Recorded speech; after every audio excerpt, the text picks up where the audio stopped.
네, 우리 영적 전쟁에 대한 말씀 나누는데 오늘은 약점에 대해서 함께 나누겠습니다. 우리의 약점을 하나님께서 또 귀하게 사용하셔서 영적 전쟁에 승리하게 하시는데, 여러분 우리 강의 안에 보시면 한 사람의 이름이 나오는데 서론에 보면 약점이 기회가 된 토스카니니, 여러분 토스카니니 알죠? 이 사람 대단한 우리 지휘자 아니겠습니까? 입시에게 아주 존경과 사랑을 많이 받은 지휘자인데, 이 사람이 약점이 있었어요. 원래 이 사람이 원래 이제 지휘자가 아니었고 첼로 연주자였습니다. 첼로 연주자였는데 그 사람이 눈이 굉장히 나빴어요. 그래서 건시였습니다. 건시여가지고 악보를 제대로 이제 볼 수가 없었어요. 그래가지고 그 사람이 이제 악보를 다 외워버렸습니다. 그죠? 안 보이면 다 외워버려야 되잖아요. 다 외웠습니다. 악보를 늘 외우고 이제 첼로 연주를 하게 되었는데, 한 번은 이제 연주할 때 그 지휘자하고 이제 단원들 사이에 갈등이 일어나가지고 지휘자가 기분 나쁘다고 연주를 앞두고 그냥 가버렸어요. 그냥. 그래서 뭐 지휘할 사람이 없었습니다. 그래서 갑자기 19살이 된 이 토스카니니에게 그 사람이 이제 악보를 다 암송하고 있으니까, 암기하고 있으니까 너가 해라 이렇게 된 거예요. 순간적으로. 그래서 토스카니니가 이제 지휘를 하게 되었는데, 1막이 끝나자 청중들이 다 일어나가지고 기립박수를 했대요. 너무나 지휘를 잘했습니다. 그래서 참 어찌 보면 그냥 자기의 그 눈이 나쁜 이 근시, 눈이 나쁜 약점이 아니었으면 그냥 평범한 첼로 연주자로 끝났을 이 사람이 자기 약점 때문에 다 그 악보를 암기했기 때문에 지휘자로 서게 되었고 세계적인 지휘자가 되었습니다. 여러분 우리 약점이 가끔 이렇게 놀랍게 강점이 되어가지고 역사할 때가 많이 있습니다. 근데 하나님을 보시면 하나님도 우리의 약점을 참 좋아하시는 것 같아요. 좀 약간 이상한 이야기지만 하나님은 우리 약점을 좋아하시고 이 약점을 통해서 당신의 나라의 일을 하시는 걸 즐겨하시는 것 같습니다. 그래서 성경에 보면 약점이 많은 사람이 굉장히 많이 등장합니다. 우리가 지금 사사시대 사사 이야기를 하는데 사사가 12명이 등장하는데요. 12명 중에 6명은 그냥 대충 넘어갑니다. 근데 12명, 6명은 대충 넘어가고 나머지 6명에 대해서는 자세히 설명하는데 그 6명 중에 한 명, 지난주에 등장한 온넬이라는 사사가 있는데 이 사사는 장점이 많은 사사였습니다. 근데 6명 중에 한 명만 장점이 많고 나머지 5명은 다 약점이 많은 사람이었습니다. 그래서 하나님이 참 약점이 많은 사람을 즐겨 쓰신다는 걸 알 수 있는데, 물론 우리 약점이 없는 사람을 하나님이 안 쓰신다 이렇게 하면 곤란합니다. 근데 역차별이죠. 역차별. 그죠? 온넬은 가문, 유다 가문이죠. 온넬은 뭐 용사였습니다. 온넬 같은 사람도 쓰십니다. 분명히 쓰십니다. 아, 나 평범하고 나는 그 뛰어난 사람인데 나를 안 쓰시면 어떡하냐 이렇게 생각할 필요가 없어요. 쓰십니다. 역차별이 일어나지 않습니다. 쓰십니다. 그런데 하나님이 쓰시는데 약자를 더 즐겨 쓰십니다. 이거는 분명한 성경적인 사실입니다. 강자를 쓰시지 않는다는 건 아닙니다. 강자도 쓰시지만 하나님은 약자를 즐겨 쓰십니다. 그러니까 위대한 사사 6명 중에 5명은 문제가 있는, 약점이 있는 사람이었습니다. 여러분 사사시대는 어떤 패턴이 있다 했죠. 패턴. 이스라엘 백성이 범죄를 하면 하나님이 진노하셔가지고 이방민족을 들어서 징계를 하십니다. 징계하면 고통이 임하니까 고통 때문에 하는 게 부르짖습니다.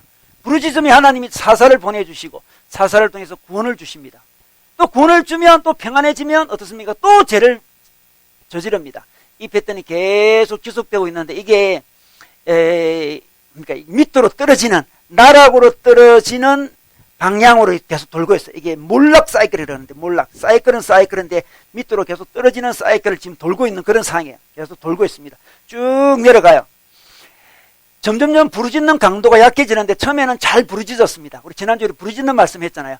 부르짖어서 사사가 왔습니다. 근데 부르짖는 강도가 점점 떨어집니다. 떨어지는데 오늘도 또 부르짖습니다. 부르짖으면 하나님이 사사를 보내주시는데 오늘은 특별히 문제가 있는, 약점이 많은 에웃이라는 사사를 들어서 하나님이 어떻게 이스라엘 백성을 구원하신지 보여주고 있는데요. 지난주는 부르짖음이 큰 무기가 되었지만 오늘은 약점이 많은 사사를 통해서 하나님이 이스라엘 구원하는 모습을 보면서 약점도 큰 무기가 되는 것을 우리가 성경에서 교훈을 얻을 수 있습니다. 오늘 말씀을 먼저 함께 나누도록 하겠습니다. 우리 두 사람이 말씀 한번 읽어주시겠습니다. 이스라엘 자손이 다시 주님께서 보시기에 악한 일을 저질렀다. 그들이 이렇게 주님께서 보시기에 악한 일을 저질렀기 때문에 주님께서는 모압 왕 에글론을 강적이 되게 하셔서 이스라엘을 대적하게 하셨다. 에글론은 암몬 자손과 아말렉 자손을 모아 이스라엘을 공격하고 종려나무 성읍인 여리고를 점령하였다. 그래서 이스라엘 자손이 18회 동안이나 모압 왕 에글론을 섬겼다. 이스라엘 자손이 주님께 울부짖으니 주님께서 그들에게 한 구원자를 세우셨는데 그가 곧 베냐민 지파 게라의 아들인 왼손잡이 에웃이다. 이스라엘 자손은 에웃을 시켜 모압 왕 에글론에게 조공을 보냈다.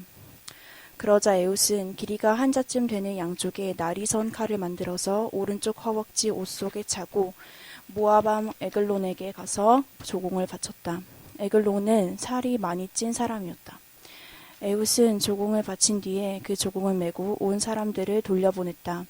그러나 에웃 자신은 길갈 근처 돌 우상들이 있는 곳에서 돌아와 에글론에게 임금님, 제가 은밀히 드릴 말씀이 있습니다.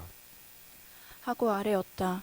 왕이 모시고 섰던 부하들에게 물러가라고 명령하자 그들은 모두 물러갔다. 에웃이 왕에게 다가섰을 때에 마침 왕은 시원한 그의 집 다락방에 홀로 앉아 있었다. 에웃이 임금님께 전하여 드릴 하나님의 말씀이 있습니다. 하니 왕은 자리에서 일어섰다. 그때 에웃은 왼손으로 오른쪽 허벅지에서 칼을 뽑아 왕의 배를 찔렀다. 칼자루까지도 칼날을 따라 들어가서 칼끝이 등 뒤로 나왔다.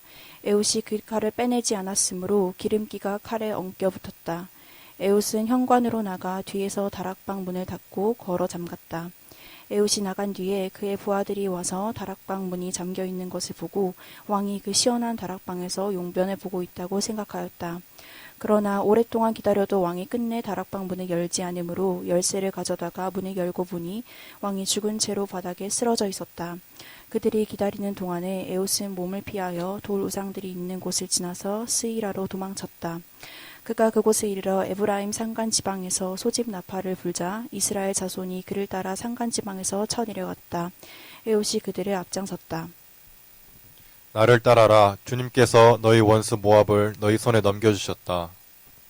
그가 이렇게 외치자 그들이 에웃을 따라 내려가 모압으로 가는 요단강 나루를 점령하고 한 사람도 건너가지 못하게 하였다. 그때 그들이 쳐 죽인 건장하고 용맹스러운 모압 군인의 수는 모두 10,000명이나 되었는데 한 사람도 도망치지 못하였다. 그날 모압은 굴복하여 이스라엘의 통치를 받게 되었고 그 뒤로 그 땅에는 80년 동안 전쟁이 없이 평온하였다. 아멘. 여러분, 저희가 가진 약점을 잠시 생각해 볼 거예요. 한 3초만. 나는 어떤 약점을 가지고 있을까요? 1초, 2초, 3초. 너무 빠르나요? 우리는 어떤 약점을 가지고 있을까요? 어떤 사람은 육체적인 약점을 가지고 있는 사람이 있습니다. 육체의 어떤 장애를 갖고 태어났거나 태어나서 살다가 장애를 가질 수도 있습니다. 어떤 몸에 어떤 질병이 있을 수도 있어요. 만성질환 같은 게 있을 수도 있습니다. 또 체력이 너무나 저체력이 있어요. 그래서 뭐 저질체력이라고 그러죠. 저질체력. 체력 자체가 아주 약한 사람이 있습니다. 그 약점이죠. 약점입니다. 어떤 성격적인 약점을 가진 사람도 있습니다. 어떤 사람은 가정의 약점을 가져요. 엮이는 가정에 태어났다든지, 안 그러면 자기가 어릴 적에 비극적인 어떤 상처를 받았다든지, 약점을 가질 수 있습니다. 어떤 재능이 또 없다든지, 이거 약점이지 않습니까? 재능이 없다. 또 능력이 없다. 이것도 약점입니다. 사람마다 이 다양한 약점을 가질 수가 있는데, 하나님께서 이 약점을 가진 사람을 즐겨 쓰시는데, 오늘 에웃이라는 사람은 어떤 약점을 가진 사람일까요? 우리 오늘 말씀해 보니까, 우리 12절에 보니까 이스라엘 자손이 이 다시가 중요합니다. 다시는 계속 반복됩니다. 이 패턴이 반복된다 했죠. 몰락형, 나선형 이 패턴이죠. 이게 바로 밑으로 떨어집니다. 이 사이클이 돌고 있습니다.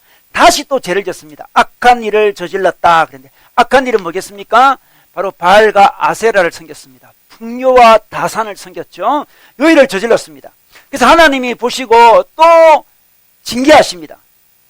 요번에 징계하시는데 어떤 사람을 들어 징계하시냐 그러면 12절에 보니까 모압이라는 나라의 왕 에글론을 들어서 징계하십니다. 이 모압이 어느 나라입니까? 모압은 여러분 알다시피 모압은 가나안 땅에 있는 이방 민족이 아니에요. 그죠? 아닙니다. 이 모압은 이스라엘의 친족이죠. 그러니까 롯 있잖아요. 롯이 자기 딸과 이 건진상간에서 태어난 첫째가 바로 이게 모압이잖아요. 모압, 그죠? 모압 민족이잖아요. 그러니까 이스라엘의 친족이었습니다. 이 모압 민족은 아주 약한 민족이었어요. 가나안 땅에 있는 강인한 민족이 아니었습니다. 이방 민족도 아니었습니다. 아니 친척이에요. 그리고 평소에 늘 무시하던 민족이었습니다. 이스라엘이. 하나님께서 모압을 저주했습니다. 하나님께서 이스라엘 백성 안으로 모압이 들어오지 못하게 했습니다. 못 들어오도록 막는 민족, 약한 민족, 평소에 무시하던 민족, 그 민족이 오늘 강성해져 가지고 이스라엘을 치고 있습니다. 이 모압 왕 이름을 에골론이라고 하는데, 에골론 이 사람이 어떤 사람인지 17절에 보면 이런 말이 있습니다. 에골론은 살이 많이 찐 사람이었다. 여러분 진짜 많이 찐 것 같아요. 이 사람이 그냥 보통 쪘으면 성경에 언급을 안 했을 텐데 정말로 살이 많이 찐 사람 같아요. 이 사람.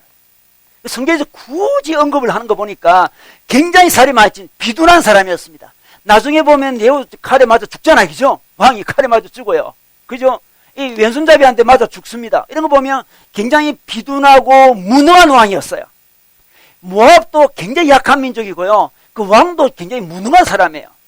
하나님이 지금 이스라엘이 잘못하니까 하나님이 이스라엘 치는데 의외의 사람, 이 어찌 보면 약한 사람을 들어서 때리십니다. 하나님은 약한 사람을 통해서 우리를 심판할 때가 있습니다. 우리는 별 신경 안 쓴 사람, 우리 인생에 별 신경 안 쓰고 싶은 어떤 일들을 통해서 우리를 때릴 때가 있어요. 예를 들면 우리는 건강에 자신 있습니다. 아이 뭐 건강이야 나 별 문제 없어. 아 건강은 내한테 작은 문제야. 나 별로 신경 안 써. 그런데 몸이 아파요. 인생에 그럴 수가 있습니다. 아 나 성격은 참 좋아. 나 인간관계 별로 어렵지 않아. 인간관계 이렇게 하면 되지 뭐. 그게 뭐 어렵게 생각하냐. 이렇게 생각했는데 아주 작은 일이었는데 자기한테 어느 순간 인간관계가 막 꼬여들어가요. 하나님은 의외의 사람을 들어서 우리를 때릴 때가 많습니다. 생각지도 못했습니다. 아, 나 건강에 자신 있었는데? 근데 인간관계 좀 자신 있는데? 아, 나 능력은 좀 있는데, 내가? 아니, 능력, 뭐 열심히 하면 되는 거 아니야, 그거? 아, 공부라는 것도 그냥 하면 되는 거지. 이렇게 생각했는데, 공부와 능력이 자기의 발목을 잡을 때가 있어요. 하나님은 참 용병설이 놀랍습니다. 가나안 땅에 있는 놀라운 그 민족을 들어서 이스라엘을 혼낼 때도 있지만 평소에 무시했던 모압, 에글론 왕 끼워주지도 않았는데 아니 이 나라가 강성해져 가지고 자기를 공격합니다. 그런데 이 모압이 강성해진 이유가 어디 있을까요? 12절 끝에 보면 주님께서는 모압 왕 에글론을 강적이 되게 하여서 이런 말씀이 있습니다.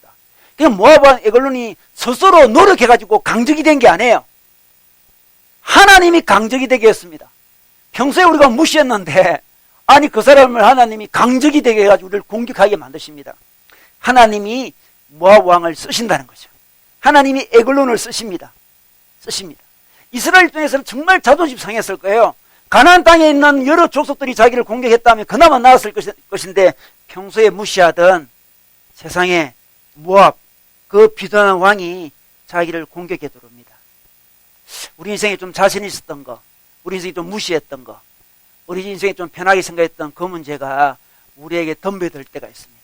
그때 하나님이 그 문제를 부각시키겠다고 생각을 하셔야 돼요.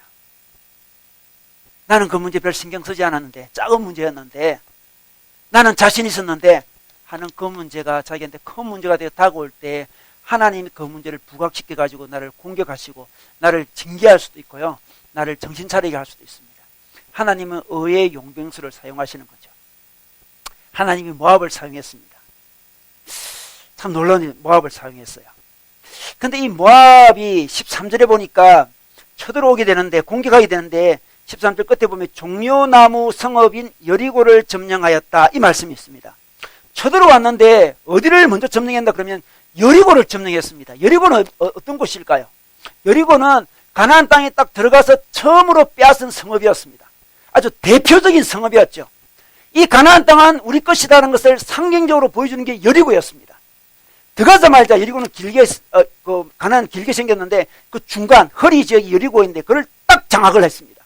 그 남북으로 분산을 시켜버렸습니다. 가나안을. 그래서 전쟁이 이기게 되는데 여리고는 핵심 지역이었습니다. 상징성이 있어요.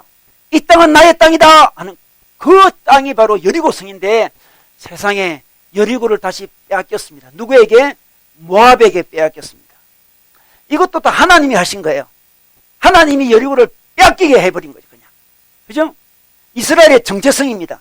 이스라엘의 삶이었습니다. 어떻게 보면 이스라엘의 그냥 모습이에요. 모습. 여리고는 이스라엘이 이 땅의 주인이다 그걸 보여주는 한 상징적인 장소의 모습이었습니다. 그 부분을 빼앗기게 합니다. 여러분, 우리가 예를 들어서 자기 이제 배우자가 뭐 이렇게 바람을 피웠다. 이렇게 되면 어떻겠습니까? 너무너무 기분 나쁨이 있지 않습니까? 뭐 결혼 사진을 찍잖아요. 그죠? 뭐 결혼식 찍은 비디오도 막 버릴 수도 있어요. 두 사람에게 있었던 의미 있는 장소를 그냥 뭉개뜨려 버리는 거죠. 없애버리는 거예요. 그냥 생각이 싫은 거예요. 역사를 없애고 싶어요. 너와 나가 결혼한 거 다 없애고 싶어. 지금 하나님 마음이 그렇습니다.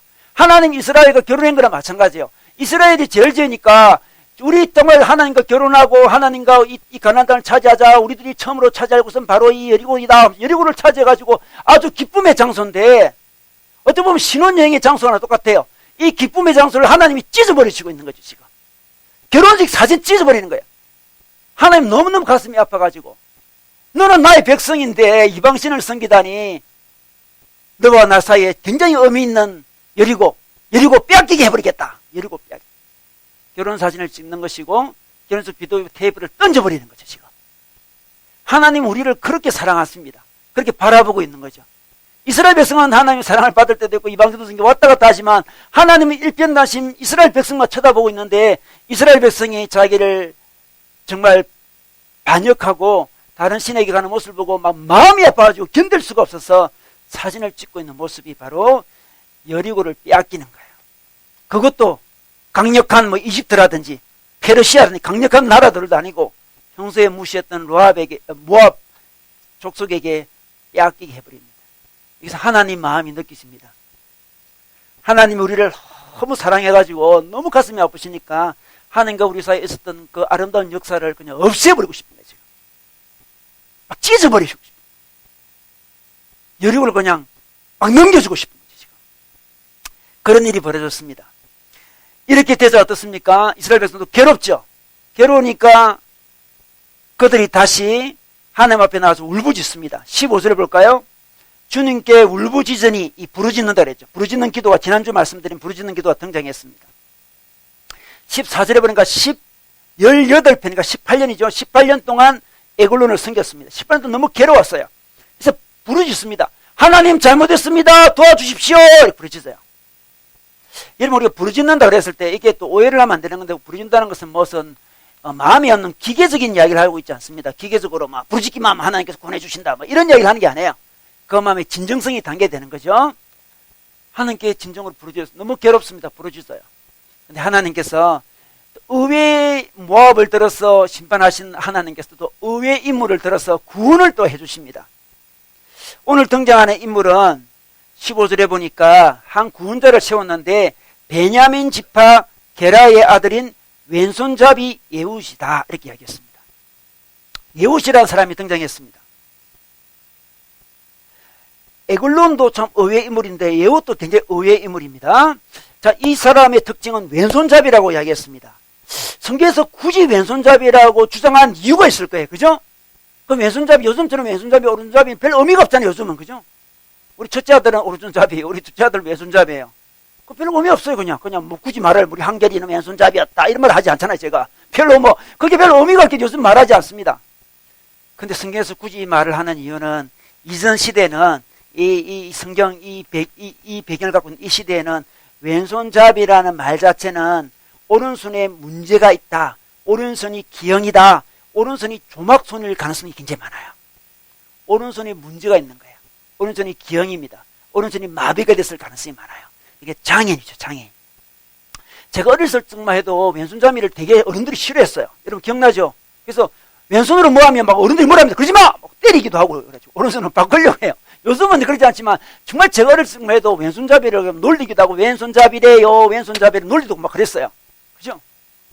옛날에 더 심했습니다. 영어도 보면 이게 오른손잡이란 말은 다재다능한 그런 뜻을 갖고 있고 왼손잡이는 좀 어둔한 좀 잘 실력이 없는 그런 뜻을 가지고 있어요.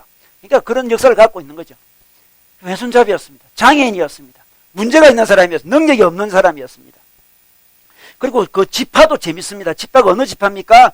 베냐민 지파입니다. 12지파 중에 베냐민 지파는 베냐민 지파가 한번 큰 죄를 저질렀는데 한 여자를 융관을 했어요. 융관을 해가지고 11지파가 분노해가지고 이 베냐민 지파를 공격합니다. 그래서 거의 멸절될 뻔한 지파입니다. 이 지파가 숫자가 굉장히 적어요.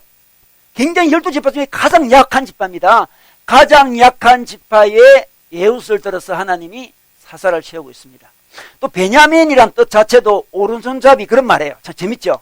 이 베냐민 지파를 부를 때 오른손잡이 지파인데 그 오른손잡이 지파 안에서도 왼손잡이였습니다. 그러니까 자기 지파 안에서도 그 지파도 약한 지파지만 그 지파 안에서도 왼손잡이였습니다.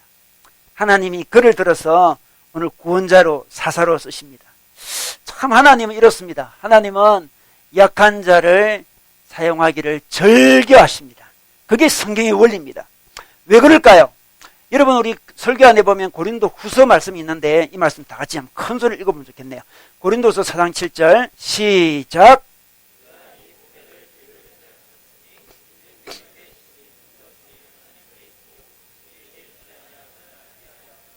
네, 보배가 있고 질그릇이 있습니다. 하나님은 질그릇을 사용하기 원하십니다. 보배를 딱 담아놓으면 질그릇에 담아놓으면 사람들이 질그릇을 볼까요? 보배를 볼까요?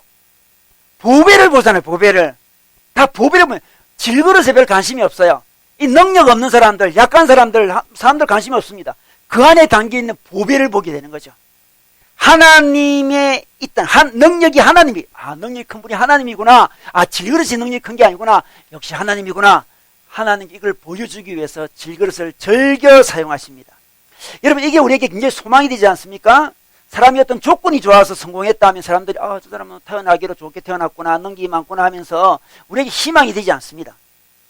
그런데 질그릇 같은 인간이 너무 잘 살아요. 그럼 사람들은 소망을 품게 되죠. 하나님이 저 질그릇 같은 사람도 사용하시는구나.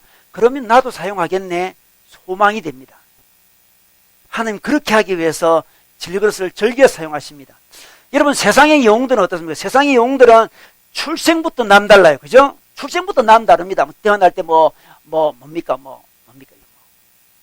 박혁 교수는 이렇게 아래에서 태어났어요. 그죠? 아래에서 태어나고 있잖아요. 또 뭡니까? 백제를 씌운 사람 누구죠? 견훤. 예, 견훤. 견훤은 태어나자마자 이빨이 났다 그러잖아요. 그죠? 그리고 호랑이 젖을 먹었대요. 세상에. 맞는지 거짓말인지 모르겠지만 역사책에 보면 태어날 때부터 목소리가 우렁 찼고, 그죠? 그리고 가만히 보니까 어느 날 보니까 호랑이 품에 안겨서 호랑이 젖을 먹고 있는 견훤을 발견했다. 그런 역사책이 있잖아요. 그 사람들은 출생부터 뭔가 달라요. 출생부터 세상의 영웅들은 그렇습니다. 출생부터 달라요. 능력도 출중합니다. 인격도 너무 고매해요. 그죠? 세상의 영웅들은 다 그렇잖아요. 우리 성웅 이순신 보십시오. 이순신은 좀 인격도 훌륭하죠. 능력도 뛰어나죠. 문관도 됐다가 다 되잖아요. 그 사람은. 근데 하나님은 그런 사람을 즐겨 사용하지 않습니다. 그런 사람은 아예 안 쓴다는 말이 아닙니다. 즐겨 쓰지 않습니다. 하나님은 질그릇을 즐겨 쓰시는 거죠. 그래야만 능력이 하나님께 있구나 이것을 사람이 발견하게 된다는 거죠. 여러분 못하는 축구팀이 있습니다. 못하는 축구팀이 있는데 뛰어난 감독이 탁 와요. 그래서 그 축구팀 엄청 잘하게 만들어요. 그럼 사람이 어떻습니까? 그 감독이 뛰어나다 그러잖아요. 그죠? 그 감독. 2002 월드컵도 우리가 그렇게 뛰어난 건 아니었어요. 감독이 뛰어난 감독이 왔어요. 그죠? 우리 박지성도 그때 히딩크 못 만났더라면 이렇게 안 됐을 가능성이 많고요. 이영표도 마찬가지예요. 그죠? 뛰어난 감독을 만났어요. 사람들이 뛰어난 감독에 관심을 가집니다. 우리 인생도 마찬가지예요. 하나님은 뛰어난 감독으로 우리 인생에 찾아와 주기를 원하십니다. 뛰어난 감독이 드러나려면 좀 부족한 인간들이 좋아요. 감독이 얼마나 능력이 있다는 걸 보여줄 수 있는 길이죠. 그래서 하나님이 예후같이 문제 있는 왼손잡이를 들어서 사용하시는 거죠. 이스라엘 나라도 사실 왼손잡이 민족이에요. 이스라엘 나라 얼마나 약한 민족입니까? 보잘것없는 민족입니까? 또 가나안 땅은 축복의 땅이라 그러지만 사실은 축복의 땅도 아니에요. 가나안 땅이 젖과 꿀이 흐르는 땅이라 그러지만 사실 북쪽 지역만 약간 이 땅이 좋지 나머지는 다 거친 땅이에요. 축복이라고 이야기했던 이유는 젖과 꿀이 흐른다고 이야기했던 이유는 하나님을 의지할 수밖에 없었기 때문에 축복의 땅이라는 거예요. 그래서 하나님만 의지할 수밖에 없는 인생이 축복된 인생이에요. 사람들은 하나님 의지 안 해도 잘 살아갈 수 있는 인생을 축복된 인생이라고 그러는데 성경의 생각은 달라요. 성경은 하나님만 의지할 수밖에 없는 조건을 가진 사람에게 축복된 인생이다 이렇게 이야기를 하고 있습니다. 그래서 가나안 땅은 축복의 땅이죠. 어떤 그 부부가 있었는데 그 부부 싸움을 했는데 부인이 너무 화가 나가지고 내가 당신만 보고 왔는데 이럴 수 있냐고 막 따졌대요. 우리 그렇게 많이 하잖아, 그죠? 내가 당신만 보고 왔는데 하면서 막 당신이 나한테 이럴 수 있느냐 막 따졌대요. 그 대파 싸웠는데 싸운 다음에 기도를 했대요. 너무 힘들어가지고 하나님, 내가 저 남편만 보고 왔는데 이럴 수 있냐고 막 그러니까 하나님 마음에 깨달음을 주더래요. 결혼은 시집은 남편 보고 하는 게 아니다 이렇게 알려주더래요. 결혼도 내 보고 하는 거다, 하나님 보고 하는 거다 알려주더라는 거죠. 이제 내가 당신만 보고 왔는데 하면 결혼생활 굉장히 어려워요. 이 결혼도 하나님 보고 해야 돼요. 그죠? 아니 인간만 보고 어떻게 살 수 있겠어요? 한 사람에게 다 걸면 인생 너무 힘들어요. 축복된 인생이 아니죠. 내가 결혼을 했는데 다 부족한 사람들이 다 결혼하잖아요. 했지만 이 결혼은 하나님 보고 한 겁니다. 이렇게 고백하라고 하나님께서 마음에 감동을 주시더래요. 그래서 내가 남편 보고 왔는데 이렇게 하니까 너무 가슴이 아팠는데, 그래, 결혼도 내 직장도 나의 모든 것도 하나님 보고 했지. 그런 하나님이 깨달음을 주시더래요. 그 다음날 일어나서 남편 보고 내가 하나님 보고 결혼했다 이렇게 하면 싸움이 안 되잖아, 그죠? 싸울 때는 그렇게 해야 돼요. 남편 보고 결혼했다 하면 싸울 때는 그렇게 해야 싸움이 되겠죠. 정말 하나님 보고 결혼했다, 그 마음이 딱 왔을 때 마음에 많은 정리가 일어나요. 그 사람이 축복된 사람이에요. 주님 보고 왔다는데 싸움 끝이에요. 인생 끝입니다. 우리 하나님은 우리 인생을 축복된 인생으로 삼아주기 원하시는데, 하나님이 드러날 수 있는 인생, 하나님만 의지할 수 있는 밖에 없는 인생, 그 인생이 축복된 인생이라고 말씀하시고 그 인생을 이끌어 주십니다. 여러분 혹시 요즘에 자기를 볼 때 나 정말 하나님밖에 믿을 분이 없다, 야, 나 하나님 의지 안 하면 도저히 살 수가 없다, 그런 생각 요즘 드시나요? 축복받은 사람이에요. 엄청 큰 축복을 받았습니다. 그걸 놀라운 깨달음을 가지다니. 하나님 외에도 의지할 것이 많고 또 기댈 것이 많다고 생각된다면 여러분 그 사람은 축복된 인생이 아니에요. 성경의 주장이 그렇습니다. 예후는 왼손잡이였습니다. 오른손에 문제가 있는 사람이었습니다. 하나님이 그를 사용하고 계십니다. 그의 약점이 하나님이 강점이 되게 하셔서 사용하시는데, 이 왼손잡이 이 장애인 예후를 어떻습니까? 이스라엘이 이제 모압 왕에게 조공 바치는 사람으로 임명을 내서 보내고 있습니다. 우리 15절 끝에 보면 이스라엘 자손은 예후를 시켜 모압 왕 에글론에게 조공을 보냈다 이렇게 이야기하고 있습니다. 이 조공을 보낼 때, 에글론에게 조공을 보낼 때 적합한 인물이었습니다. 왜 그럴까요? 뭔가 이게 부족하니까, 뭔가 조막손이니까, 오른손에 문제가 있으니까 그쪽에서 긴장을 안 해요. 그죠? 뭐 대단한 용사가 오면 긴장이 되지 않겠습니까? 아무런 긴장을 하지 않습니다. 너무나 약한 사람이 왔으니까 긴장을 하지 않습니다. 참 놀랍죠? 의외의 모압이 등장하지 않나, 의외의 예후시 등장하지 않나. 이 임무도, 조공바친 임무도 아주 놀라운 거예요. 그냥 뭔가 약하게 보이는 사람을 보내야 되는 그런 임무를 맡게 된 거예요. 예후시 아니면 할 수 없는 일이었죠. 자기가 이제 임명이 됐습니다. 가고 있습니다. 여러분, 예후시 좀 자아상이 약했으면 어떻게 되었겠습니까? 아주 자존심 상했을 거예요. 아, 내한테 왜 시키냐고, 평소에도 나를 무시하더만, 왼손잡이라고 그렇게 무시하더만, 이런 일을 시키냐고, 안 가려고 했을지도 몰라요. 근데 자아가 굉장히 건강했습니다. 때가 왔구나, 이렇게 생각했죠. 드디어 에글론을 무찌를 때가 왔다. 이 약점을, 이 자기 약점, 이 약점을 가지고 놀랍게 하나님 나라를 위해서 내가 헌신할 기회가 왔구나 하면서 기다리고 있는 듯이 나아가고 있습니다. 하나님이 이때를 위해서 이 약점을 허락했구나. 그는 알게 되었습니다. 그래서 그는 칼을 숨기고 가는 거죠. 우리 19절에 볼까요? 19절에 보면 그가 에글론에게 말합니다. 임금님, 제가 엄밀히 드릴 말씀이 있습니다. 이렇게 이야기합니다. 무슨 작전을 쓰고 있습니다. 엄밀히 독대를 하고 싶다는 거예요. 독대를. 왕을 죽이려고 하는 거죠, 지금. 엄밀히 드릴 말씀이 있습니다. 이렇게 이야기합니다. 20절에 보니까 예후시 왕에게 다가섰을 때 마침 왕은 시원한 그의 집 다락방에 홀로 앉아 있었다 이야기하고 있습니다. 다가갈 때 주위에 호위무사들이 없어요. 왜냐? 예후는 너무나 힘있게 보이니까 얘가 무슨 일을 할 수 있을까 그냥 무시해버린 거죠. 치안상 전혀 문제가 없어요. 얘는 홀로 있습니다. 홀로 독대를 할 수 있는 놀라운 기회가 왔습니다. 다락방에 혼자 앉아 있었어요. 임금님께 긴히 드릴 말씀이 있습니다. 그러니까 이 비둔한 이 모압 왕이 반역의 어떤 정보를 가지고 왔나 그런 생각을 했겠죠. 무슨 대단한 정보가 있나 해서 오라 했습니다. 저 독대해도 되겠습니까? 괜찮아, 오라 그랬어요. 뒤에 다 물러가 그랬겠죠. 독대를 하게 됐습니다. 약점이 빛나는 거죠. 약점이 아주 빛나고 있습니다. 그는 칼을 준비했습니다. 그는 칼을 준비했어요. 이 칼은 이제 한자 되는 칼이라고 했는데 16절에 보니까 길이가 한자는 한 30cm쯤 돼요. 이 30cm 좌우에 날이 쓴 칼을 만들어서 오른쪽 허벅지 옷 속에 찾았습니다. 오른쪽에. 보통은 그 있잖아요. 왼쪽에 차서 샥 뽑아서 탁 찌르잖아요. 그죠? 오른쪽에 차요. 그러니까 또 의외죠. 이것도. 그죠? 왼손잡이니까. 이렇게 꺼내야 되니까. 오른손. 그래서 사람들이 이게 뭐, 검사할 거잖아요. 검사 딱 할 때 보통 이쪽을 검사, 요쪽은 검사하지 하지 않는다는 거죠. 이것도 잘 이용했습니다. 오른손에 칼을, 칼을 딱 넣습니다. 왼손잡이니까. 다락방에 갔습니다. 이 왕과 이 독대를 하고 있어요. 하다가 21절에 보니까 어떻습니까?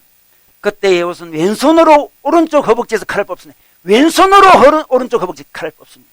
그죠? 완전 보통 사람과 다르죠? 왼손으로 오른쪽 허벅지에서 칼을 뽑아서 왕의 배를 찔렀는데 너무나 힘있게 찔렀어요. 칼자루까지도 22절에 칼날을 따라 들어갔어요. 이런 거 봐주셨습니까, 여러분? 여러분, 저는 안 찔러봤지만 사람들이 들어보면 칼이 몸에 그렇게 잘 들어가지 않는데요. 생각보다. 들어가지 않는데요. 그죠? 들어가지 않는데요. 이게 우리 몸이 그 단단한가 봐요. 잘 들어가지 않는데요. 근데 너무나 강하게 찔러가지고 평소 연습을 많이 했는지 왼손으로 찔렀는데 칼 자루까지 쭉 딸려 들어갔다는 거죠. 칼 끝이 등 뒤에까지 나왔대요. 그러니까 이거 굉장히 그 사람이 비둔한 사람이 앞뒤 다 하면 3지 넘을 것 같아. 제 생각에 넘을 것 같은데 그걸 뚫고 지나갔다는 거죠, 지금.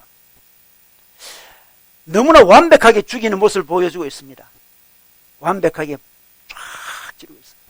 여러분, 성경에 이런 참, 어찌 보면 이런 참, 무서운 이야기를 자세하게 적어놨잖아요. 참 성경이 재밌어요. 이런 이야기를 무지개 그냥 넘어가지 자세하게 적어놨나 생각할 수 있는데 하나님이 지금 영적 전쟁이 일어나고 있는 거고 영적 전쟁에서 완벽하게 승리했다는 것을 보여주기 위해서 성경은 그냥 다 보여주고 있습니다. 지금. 다 보여주고 있어요. 왕이 이제 쓰러져 죽었습니다. 근데 부하들이 보니까 다락문 24절에 보니까 예후는 이제 유유히 나갔죠. 예후는 유유히 나가버리고 다락문이 잠겨있고 왕이 아직 나오지 않으니까 용변을 보고 있더니 이 다락방은 이 아주 사적인 장소거든요. 용변을 보는 곳이에요. 그래서 왜 우리 왕이 저렇게 오랫동안 용변을 보지? 이렇게 생각했을 거예요. 요즘에 소화가 잘 안 되시나? 왜 그러시나? 근데 기다리도 나오지 않았습니다. 그래서 들어가 보니까 왕은 쓰러져 있었습니다. 죽어버린 거죠. 우리 하나님이 이렇게 참 놀랍게도 참 왼손잡이를 이렇게 기쁨으로 즐겨 쓰시는 분이십니다. 왼손잡이를 즐겨 쓰시는 하나님. 인생도 그렇습니다. 여러분, 우리나라 조선시대 왕들도 보면 있잖아요. 첫째 아들이고 둘째, 셋째 아들이 있잖아요. 근데 첫째 아들은 이제 세자고 왕이 될 사람이잖아요. 둘째, 셋째는 완전 파리 목숨입니다. 그죠? 영모마 일어나면 언제 죽을지 몰라요. 그 둘째, 셋째들은 늘 긴장하고 삽니다. 늘 긴장하고 살아요. 마음이 아주 낮아져 있습니다. 첫째는 어떻습니까? 왕이 될 사람이니까 마음이 높아요. 그죠? 내가 왕이 될 사람이니까. 둘째, 셋째는 굉장히 마음이 낮고.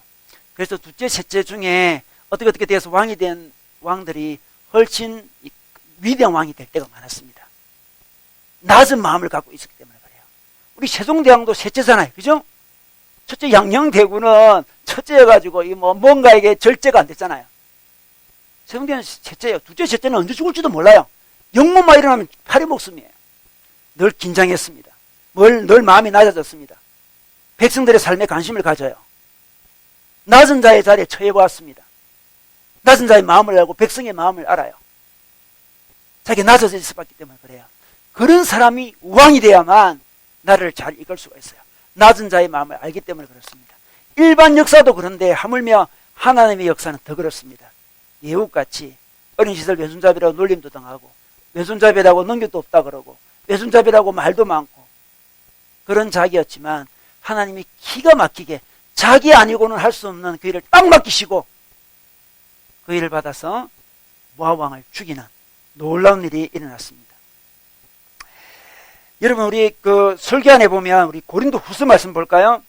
고린도서 12장 9절에서 10절 말씀인데 이 말씀도 우리 다 같이 크게 한번 읽어보겠습니다. 9절 시작.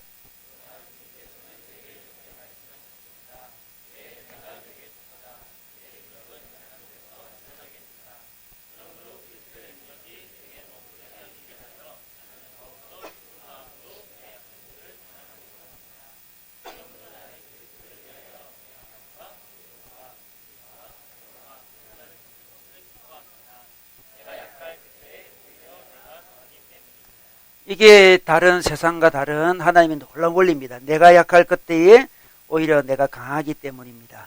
그래서 어떻습니까?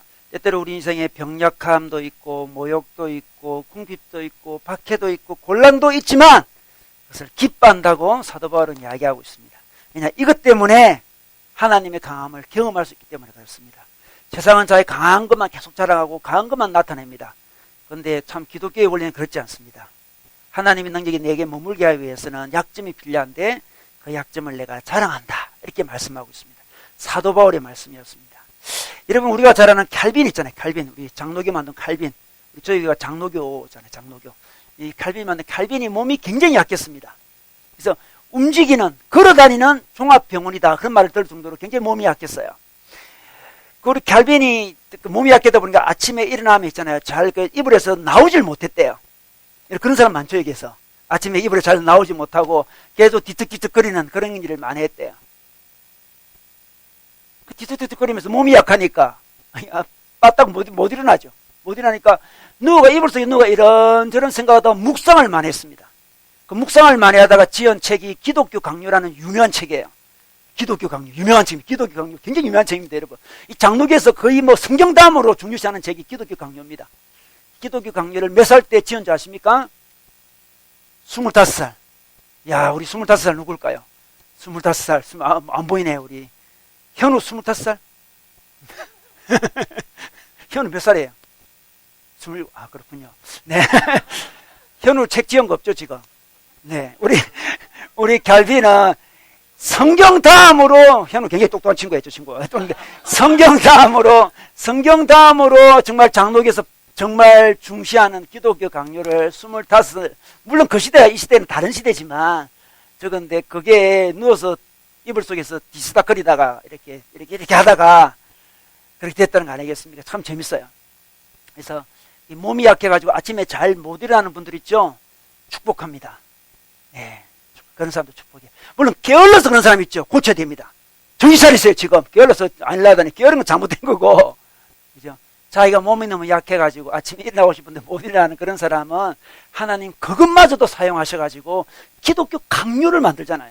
하나님은 너무 놀라우신 분이에요. 우리 인간은 정말 별 볼일 없는 존재들이고 우리 인간들은 다 정말 약점 투성이 있는 사람인데 하나님이 용병신이 너무 놀랍습니다. 우리 같은 사람을 들어서 하나님 나라에 너무나 귀한 일을 하십니다.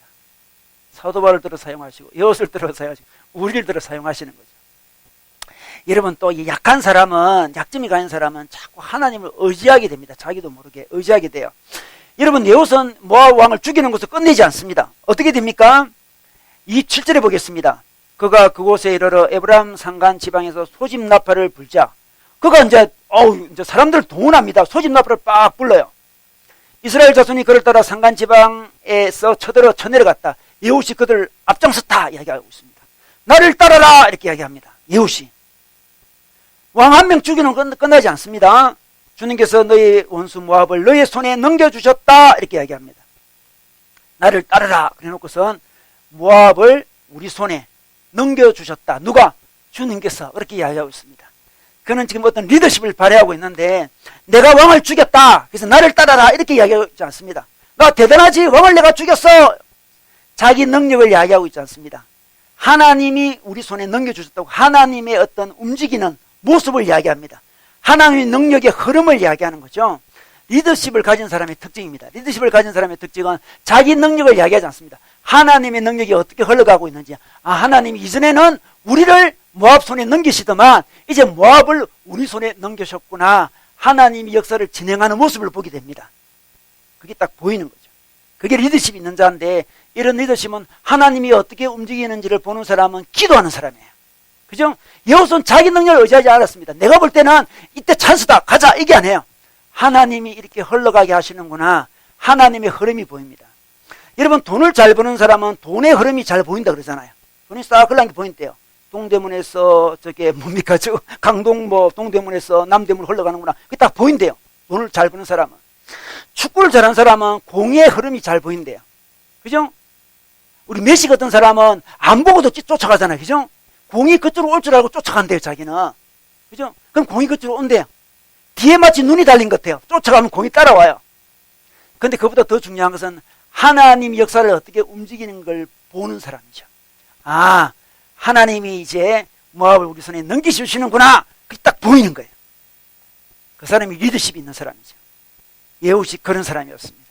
이것은 어떻게 됩니까? 타고난 능력도 아니고 기도와 순종으로만 이게 가능합니다.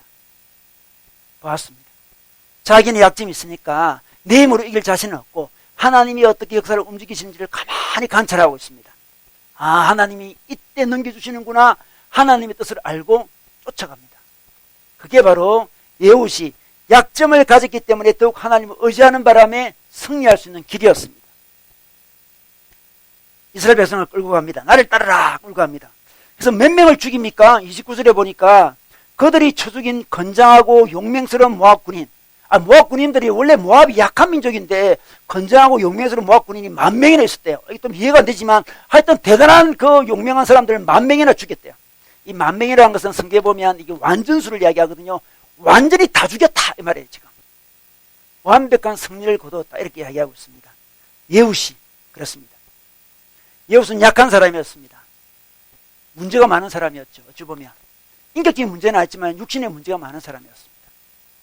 그러나 그가 하나님을 의지하고 하나님의 손길을 볼 때 하나님 역사를 어떻게 움직이시는 걸 딱 볼 때 영적 전쟁에서 승리하게 하셨습니다. 그래서 우리가 있는 약점들 있잖아요. 그것이 하나님을 의지하는 쪽으로 이끌 수만 있다면 승리의 길이에요.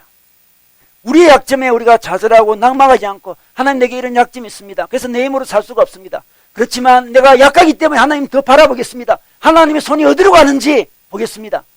의지하면 의지할수록 하나님이 더 강하게 나타나 주셔가지고 하나님 영적 전쟁에 승리있게 하십니다. 여러분 우리 목사님 중에 릭 워렌 목사님 아시죠? 이 목적 이끄는 삶 아주 유명한 책을 찍은 분인데 릭 워렌 목사님이 아주 훌륭한 목사님이시잖아요. 정말 훌륭한 목사님 같아요. 제가 봐도 정말 훌륭해요. 그 목사님이. 근데 그 목사님이 약점이 있어요. 약점. 어떤 약점이 있냐면 몸이 약했습니다. 간질병이 있습니다. 그 목사님이. 이 목사님이 가지고 있는 간질병인데 아주 희귀한 간질병이었는데 미국 사람 중에 16만 명이 가지고 있대요. 별로 없는 거죠. 이 아드레날린이나 호르몬이 막 과도하게 많이 분비되는 그런 약점을 갖고 있었는데 이게 분비가 많이 되면 있잖아요. 너무너무 고통스럽대요. 그래서 그가 이렇게 표현했습니다. 아드레날린이 분비되어 고통을 줄 때는 이 엠파이어 스테이트 빌딩 있지 않습니까? 뉴욕에 있는 거 102층짜리 있잖아요. 그 빌딩을 자기 손가락 2개로 받치고 있는 듯한 고통이래요. 그죠? 100kg만 들고 있어도 힘들어 죽겠는데 엠파이어 스테이트 빌딩을 들고 있는 고통이 자기한테 온대요. 너무 고통스러워. 우리 리건의 목사님이 그리고 뭐 목주인 삶 그 책 보고 정말 훌륭하고 멋있고 막 그런 것만 보지 그 사람이 가진 그 고통을 잘 보지 못할 수 있습니다. 그분은 그런 약점을 갖고 있어요. 육체의 약점이죠. 어쩔 수 없는 인격의 약점이 아니에요. 약점이 있어요. 근데 그가 고백했습니다. 자기는 그 약점 때문에 하나님께 더더 의지하게 되었고 더더 기도하게 되었다 이렇게 고백하고 있습니다. 더 의지합니다. 약한 사람이 의지하게 됐어요. 강한 사람은 자기를 믿기 때문에 별로 의지를 안 해요. 약하기 때문에 하나님 내가 목사가 돼가지고 지금 정말 이거 간절병 때문에 너무너무 고통스럽습니다. 제가 하나님 제발 도와주십시오.